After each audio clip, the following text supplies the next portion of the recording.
Hello বন্ধুরা, রোজকার সমস্যা যে কী রান্না হবে সকালে টিফিনে কী রান্না হবে, দুপুরে ভাতের সঙ্গে কী রান্না হবে, রাত্রে কী রান্না হবে। যাই হোক, আজকে বাজার থেকে নিয়ে এসেছি চারাপোনা, সেটাই রান্না করছি।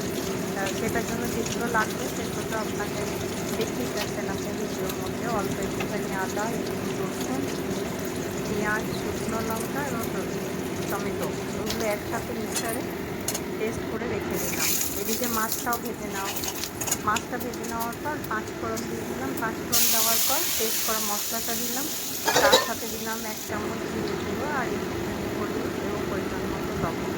ওইটা দিয়ে নেড়ে চেড়ে একটু ভাজা ভাজা হয়ে এলো যখন মশলাটা, তখন দিয়ে দিলাম জল দিয়ে দেওয়ার পর 5 থেকে 7 মিনিট ফুটে যাওয়ার পরে মাছগুলো ওর মধ্যে দিয়ে দিলাম। মাছ দিয়ে দেওয়ার পর 10 মিনিট বাদে মাছগুলো নামিয়ে দিলাম। তৈরি হয়ে গেল আমার মাছের চারাপোনা ঝাল করলাম। আপনাদের যদি এই ভিডিওটা ভালো লাগে অবশ্যই